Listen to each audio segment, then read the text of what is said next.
Yoo yaashamaa akkam jirtu hordoftoota keenya kabajamoo chaanalii kanaaf haaraa yoo taatan subscribe gochuu hin dagatinaa. Viidiyoowwan isin akka qaqqabaniif mallattoo bilbilaa kanaa banaa gochuu hin dagatinaa.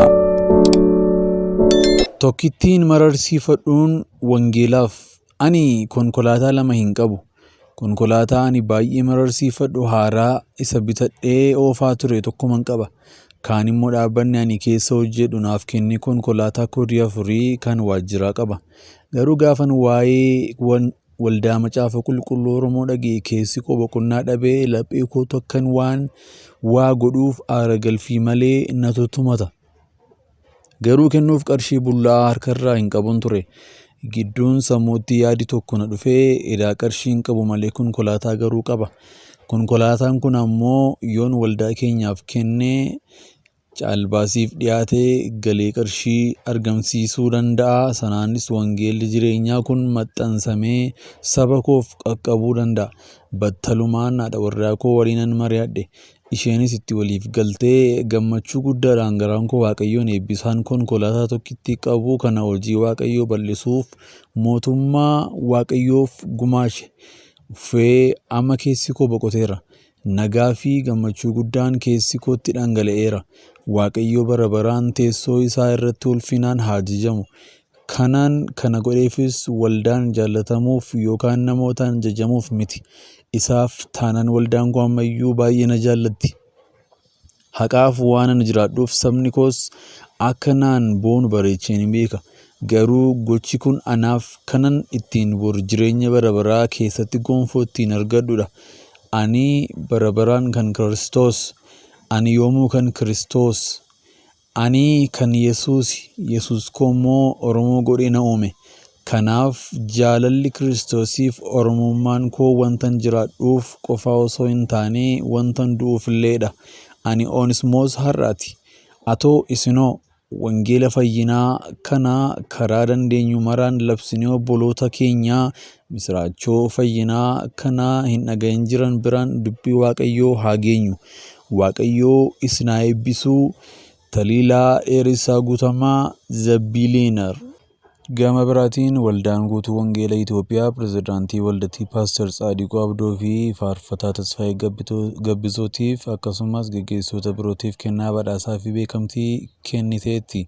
Ergaa tokkoffaa Xiimotewos boqonnaa 5:17 jedhu sababa godhachuun goota wangeelaa hundeeffama waldaa guutuu wangeelaa jalqaba irratti jechuunis abboota bara 1958 hanga 1970tti turan irratti kan fuulleffate gatii wangeelaaf isaan baasaniif beekamtii kennuun sagantaan ajaa'ibsiisaan kun adeemsifameera.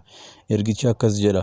Tokkoffaa Xiimotewos boqonnaa 5:17 irratti maanguddoonni warri ba'eessa godhanii hojii waldaa gaggeessan addumaan immoo warri lallabaa fi barsiisatti dadhaban hojjetan gatii dadhabbii isaanii dachaa lama ulfinaan argachuun isaaniif hin ta'a.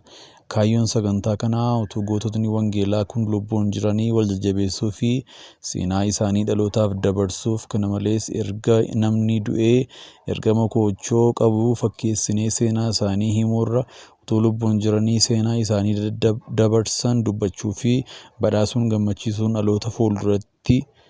dhaloota fuulduraattis abdii horuuf nu gargaara. Kana malees dhalattoonni utuu lubbuun jiranii wal jajjabeessuun eebba Waaqayyoo isaanirra kaa'es harkaa fudhachuun barbaachisaadha jedhameera. Erga waldaan guutuu wangeelaa hundeeffamee waggoota 56 kan gaggeessaa turan Dr. Nugusee Tafarraa waldaan gaggeessitootaaf abboota amantaa gatii baasaa tajaajilaa turan yaadachuun baay'ee gaariidha. Waan gaariitu raawwatame kun ammoo itti fufee aadaa nuuf ta'uu qabas jedhaniiru. Badhaafamaa fi pirezidaantii waldaa guutuu wangeelaa Tsaadiquu Abdoo gama isaaniitiin abboota kanaan dura baay'ee tajaajilaa turan irraanfatamanii jiran barbaannee haala isaan keessa jiran keessaas iyyaafannee gargaaruuf beekamtii kennuufiin barbaachisaadha. Kana malees waldoota isaanii fi dhaloota amma jiran kana akka eebbisaniif barbaaduun barbaachisaadha jedhaniiru. Sagantaa waldaa guutuu wangeelaa qaxanaa hulattiitti adeemsifame kanarratti Dr. Nugusee Tafarraa, Paaster Saaraat Alam fi Paaster Fiqaaduu Afgaan dabalatee abbootaa fi harmoota jalqabbii waldichaa irratti gatii guddaa baasaa turaniif badhaasnii fi beekamtiin kennameefii jira. Saganticha irratti badhaasni addaa namoota afuriif kan kenname yoo ta'u isaan keessaa tokko ijoollummaa isaanii irraa jalqabanii waldaa guutuu wangeelaa keessatti kan tajaajilaa gatiis baasaa geggeessaas turan ammas itti jiran Paaster Tsaadiquu Abdoo badhaasa addaa badhaafamaniiru. Lammaffaarratti ammoo umuriin koo sokkeeraa sooraman ba'aa faarfachuu dadhabeera kan hin jenne nyaachisaa fi faarfataa kan ta'e faarfannaa isaatiinis namoota hedduu jajjabeessaa Yesuusitti cimsaa abdiitti horaa kan turan akkasumas dheebuu kan baasan Paaster Tasfaayee Gabbisoo badhaasa addaa kana fudhatanii jiru. Sadaffaarratti Paaster Gideon Tasfaayee yoo ta'an immoo jireenya isaaniitiin baadiyyaawwan Itoophiyaa keessa deemuudhaan lallabaa nama turanidha. Afuraffaa irrattis ammoo baadiyyaa kaaba Itoophiyaa keessa kan ka'an keessumaa ammoo bakka ari'atamni itti hammaataa turetti wangeela labsaa kan turan Wandim Daboo Cidigaafis badhaasa addaa kanatti hammatamuun badhaafamanii jiru. Sagantaa kanarratti paasterii fi pirezidaantii waldaa guutuu wangeelaa Laaqoo Badhaasoo fi Reessaan waldaa Qaaleeyywoot Simoon Mulaat kan argaman yoo ta'u macaafni seenaa bu'aa bahii fi gatii abboonni wangeelaa badhaafaman kun dabarsan ibsus badhaafamee barreeffamee maxxanfamuun eebbifameera. Xumura irratti abbootni kun dargaggoota 100 ta'aniif kan kadhatan yoo ta'u ayyaanichis dhaloota irratti akka darbuuf eebba isaanii taasisaniifii jiru. Kiristiyaan Niwustu gabaase. Odeessa keenya lammaffaa irratti yommuu deebinu Naayijeeriyaatti Kiristoos Yoo shamaa akkam jirtu hordoftoota keenya kabajamoo chaanalii kanaaf haaraa yoo taatan sabiskiraayib gochuu hin dagatinaa. Viidiyoowwan isin akka qaqqabaniif mallattoo bilbilaa kanaa banaa gochuu hin dagatinaa. Tokkittiin mararsiifadhuun wangeelaaf ani konkolaataa lama hin qabu. Konkolaataa ani baay'ee mararsiifadhu haaraa isa bitadhee oofaa ture tokkoman qaba. Kaan immoo dhaabbanni ani keessa hojjedhu naaf kenne konkolaataa Koodiyaa 4 kan waajjiraa qaba.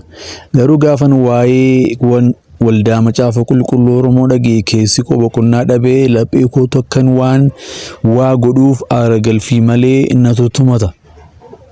Garuu kennuuf qarshii bullaa harkarraa hin qabun ture. Gidduun sammuutti yaadi tokko na dhufee edaa qarshii hin qabu malee konkolaataa garuu qaba.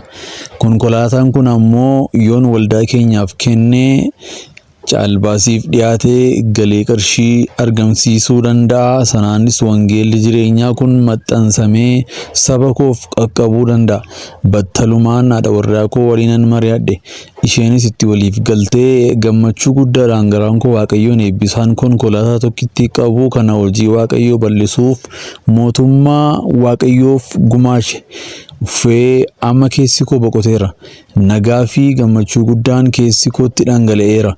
Waaqayyo bara baraan teessoo isaa irratti ulfinaan haa jajamu. Kana godheefis waldaan jaallatamuuf yookaan namootaan jajamuuf miti. Isaaf taanaan waldaan koo ammayyuu baay'ee na jaallatti. Haqaaf waan ani jiraadhuuf sabni koos akka naan boonu bareecheen hin beeka. Garuu gochi kun anaaf kanan ittiin bor jireenya bara baraa keessatti gonfoo ittiin argadhudha. Ani bara baraan kan Kiristoos. Ani yoomuu kan Kiristoos. Ani kan Yesuus koommoo Oromoo godhee na uume. Kanaaf jaalalli Kiristoosiif Oromummaan koo wantan jiraadhuuf qofa osoo hin taane wantan du'uuf illeedha. Ani Oonismoos har'aati. Atoo isinoo wangeela fayyinaa kana karaa dandeenyu maraan labsinee obboloota keenya misraachoo fayyinaa kana hin dhagahin jiran biraan dubbii Waaqayyoo haa geenyu. Waaqayyoo isin haa eebbisuu. Taliilaa Dheerisaa Guutamaa Zabbiliinar. Gama biraatiin waldaan guutuu wangeela Itoophiyaa pirezidaantii waldattii Paaster Tsaadiquu Abdoo fi faarfataa Tasfaayee Gabbisootiif akkasumas gaggeessitoota birootiif kennaa badhaasaa fi beekamtii kenniteetti. Ergaa tokkoffaa Xiimotewos boqonnaa 5:17 jedhu sababa godhachuun goota wangeelaa hundeeffama waldaa guutuu wangeelaa jalqaba irratti jechuunis abboota bara 1958 hanga 1970tti turan irratti kan fuulleffate gatii wangeelaaf isaan baase baasaniif beekamtii kennuun sagantaan ajaa'ibsiisaan kun adeemsifameera. Ergichi akkas jedha. Tokkoffaa Xiimotewos boqonnaa 5:17 irratti maanguddoonni warri ba'eessa godhanii hojii waldaa gaggeessan addumaan immoo warri lallabaa fi barsiisatti dadhaban hojjetan gatii dadhabbii isaanii dachaa lama ulfinaan argachuun isaaniif hin ta'a. Kaayyoon sagantaa kanaa utuu goototni wangeelaa kun lubbuun jiranii wal jajjabeessuu fi seenaa isaanii dhalootaaf dabarsuuf, kana malees erga namni du'ee ergama koochoo qabu fakkeessinee seenaa isaanii himuurra utuu lubbuun jiranii seenaa isaanii dabarsan dubbachuu fi badhaasuun gammachiisuun dhaloota fuulduraattis abdii horuuf nu gargaara. Kana malees dhalattoonni utuu lubbuun jiranii wal jajjabeessuun eebba Waaqayyoo isaanirra kaa'es harkaa fudhachuun barbaachisaadha jedhameera. Erga waldaan guutuu wangeelaa hundeeffamee waggoota 56 kan gaggeessaa turan Dr. Nugusee Tafarraa waldaan gaggeessotaaf abboota amantaa gatii baasaa tajaajilaa turan yaadachuun baay'ee gaariidha. Waan gaariitu raawwatame, kun ammoo itti fufee aadaa nuuf ta'uu qabas jedhaniiru. Badhaafamaa fi pirezidaantii waldaa guutuu wangeelaa Tsaadiquu Abdoo gama isaaniitiin abboota kanaan dura baay'ee tajaajilaa turan irraanfatamanii jiran barbaannee haala isaan keessa jiran keessaas iyyaafannee gargaaruuf beekamtii kennuufiin barbaachisaadha. Kana malees waldoota isaanii fi dhaloota amma jiran kana akka eebbisaniif barbaaduun barbaachisaadha jedhaniiru. Sagantaa waldaa guutuu wangeelaa qaxanaa hulattiitti adeemsifame kanarratti Dr. Nugusee Tafarraa, Paaster Saaraat Alam fi Paaster Fiqaaduu Afgaan dabalatee abbootaa fi harmoota jalqabbii waldichaa irratti gatii guddaa baasaa turaniif badhaasnii fi beekamtiin kennameefii jira. Saganticha irratti badhaasni addaa namoota afuriif kan kenname yoo ta'u, isaan keessaa tokko ijoollummaa isaanii irraa jalqabanii waldaa guutuu wangeelaa keessatti kan tajaajilaa gatiis baasaa geggeessaas turan ammas itti jiran Paaster Tsaadiquu Abdoo badhaasa addaa badhaafamaniiru. Lammaffaarratti ammoo umuriin koo sokkeeraa sooraman baa faarfachuu dadhabeera kan hin jenne nyaachisaa fi faarfataa kan ta'e faarfannaa isaatiinis namoota hedduu jajjabeessaa Yesuusitti cimsaa abdii itti horaa kan turan akkasumas dheebuu kan baasan Paaster Tasfaayee Gabbisoo badhaasa addaa kana fudhatanii jiru. Sadaffaarratti Paaster Gideon Tasfaayee yoo ta'an immoo jireenya isaaniitiin baadiyyaawwan Itoophiyaa keessa deemuudhaan lallabaa nama turanidha. Afuraffaa irrattis ammoo baadiyyaa kaaba Itoophiyaa keessa kan ka'an keessumaa ammoo bakka ari'atamni itti hammaataa turetti wangeela labsaa kan turan Wandim Daboo Cidigaafis badhaasa addaa kanatti hammatamuun badhaafamanii jiru.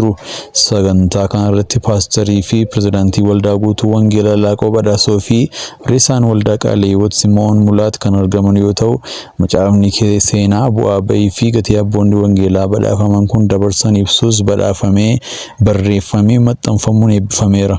Xumura irratti abbootni kun dargaggoota 100 ta'aniif kan kadhatan yoo ta'u, ayyaanichis dhaloota irratti akka darbuuf eebba isaanii taasisaniifii jiru. Christian News tu gabaase. Odeessa keenya lammaffaa irratti yommuu deebinu Naayijeeriyaatti Kiristoos